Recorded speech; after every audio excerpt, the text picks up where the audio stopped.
This is the AEW Dynamite Title Tuesday, October 7, 2025, full show results video, which takes place at Daly's Place in Jacksonville, Florida. The show opens in Jacksonville with Tony Schiavone hosting a face-to-face between Hangman Adam Page and Samoa Joe ahead of their WrestleDream title match. Page reflects on AEW's 6-year journey, admitting confusion over Joe's outburst last week but recognizing it stemmed from Joe's frustration over losing sight of the world title. He says he respects Joe and owes him for helping ensure his fair win at All In, but that debt ends at WrestleDream. Joe fires back, calling Page a pretender made by the Ops, and vows to choke him out and take the title. Page responds that while Joe may beat him down early, he won't quit, and when Joe lies defeated, he'll recognize who the true world champion is. Alicia Atout interviews the conglomeration. Briscoe hypes upcoming matches, O'Reilly mocks his opponent, and the group rallies, except Roderick Strong. Orange Cassidy lingers briefly with Alicia after the team fires up. Then we saw a match between Jon Moxley versus Tomohiro Ishii. Jon Moxley and Tomohiro Ishii went to war in a brutal, hard-hitting match. Both traded stiff elbows and lariats, showing incredible resilience. Ishii dominated early, shrugging off Moxley's attacks, but interference from Marina Shafir turned the tide. After the break, Moxley punished Ishii with vicious strikes and grapples, yet the Stone Pitbull refused to stay down, countering with powerbombs, suplexes, and relentless elbows. Both men bled and staggered but kept fighting with pure defiance. In the final moments, Moxley locked in a sleeper hold after a paradigm shift, forcing the referee to stop the match and declare him the winner. Renee Paquette interviews the Young Bucks as they bang on Tony Khan's door, demanding a money match. Matt says he sold sneakers for front row seats while Nick keeps knocking impatiently. Then we saw a street fight between Hurt Syndicate versus Ricochet and Gates of Agony. The Hurt Syndicate and Gates of Agony brawled in a chaotic, hard-hitting showdown. Ricochet's low blow gave his team an early edge, but MVP, Lashley, and Benjamin battled back fiercely. The fight spilled across the arena, crutches, chairs, tables, and barricades shattered as chaos reigned. Lashley speared Toa through a table, Ricochet hit a shooting star press that failed to break another, and Shelton Benjamin fought like a man possessed. In the final moments, Ricochet begged off, surrounded by the Hurties, before Shelton unleashed a devastating release German suplex through a table to score the pinfall victory for the Hurt Syndicate. Renee Paquette interviews the Don Callis family, where Callis boasts about their dominance, saying strategy is unnecessary.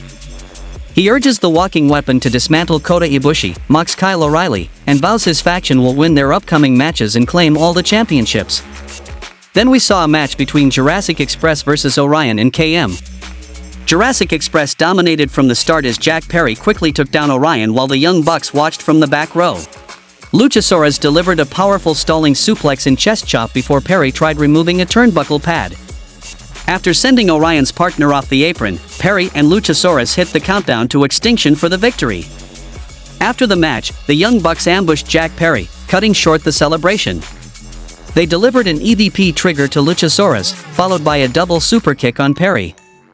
Taking the mic, they referenced a callback before viciously striking Perry in the throat and finishing with a devastating TK driver on their former ally. In the parking lot, Pac delivers a fierce promo to Orange Cassidy, mocking him as Tangerine Balls and promising to out-wrestle, outclass, and punish him before moving on to bigger goals. Yuta adds that while facing Orange will hurt personally, the Death Riders must trim the weak links. Daniel Garcia closes by declaring that winning is a choice, and the Death Riders choose to keep winning. The next match happened between Kyle Fletcher versus Kyle O'Reilly for the AEW TNT Championship. Kyle O'Reilly and Kyle Fletcher delivered a technical, hard-hitting battle for the AEW TNT Championship. O'Reilly opened with grappling dominance, catching Fletcher in multiple submissions, including a knee bar and a triangle choke. Fletcher escaped narrowly, responding with brutal chops and a Liger bomb. The fight spilled outside, where O'Reilly used a dragon screw into a chair and a diving dropkick to the floor, but Fletcher's resilience shone through. Back inside, both men exchanged rapid counters, super kicks, suplexes, and vicious strikes, each barely escaping defeat. O'Reilly nearly sealed it with an ankle lock and Northern Shining Wizard, but Fletcher powered out.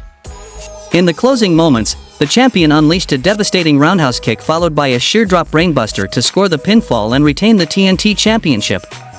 After the match, Lance Archer storms the ring to chokeslam Kyle O'Reilly, but Roderick Strong and Tomohiro Ishii intervened to save him. Rocky Romero gains brief control before Mark Briscoe returns, taking out Archer and Romero. Fletcher halts before striking Briscoe, leading to a tense staredown as the show goes to break. Back from commercial, Renee Paquette informs Kyle Fletcher and Don Callis that Fletcher will have to defend his TNT Championship against Mark Briscoe. The next match happened between Lacey Lane vs Mercedes for the AEW TBS Championship. The AEW TBS Championship match between Mercedes and Lacey Lane opened with fast-paced technical exchanges, including collar and elbow ties, arm wringers, and springboard maneuvers. Lane landed multiple near falls with Oklahoma rolls, drop kicks, and mule kicks, while Mercedes countered with pie faces, three amigos, and frog splashes. Both women displayed resilience, escaping pin attempts and high-impact moves, including Lacey's hammerlock reverse STO and Lane's super kicks. The action spilled to the ropes and floor, keeping the crowd on edge. After a series of clutch reversals, trading pins, and submission attempts, Mercedes ultimately secured the victory with her signature Moanmaker, retaining the AEW TBS Championship in a thrilling, high-stakes contest. Sammy Guevara cuts a promo backstage next to Beast Mortos. He says Eddie Kingston's gonna have a bad time against Mortos because after they fight, it's gonna be adios, and that is Spanish for goodbye. Kingston gets an answer promo saying he beat Dralistico's ass and he's gonna beat Beast's ass too, and he'll see him on Collision.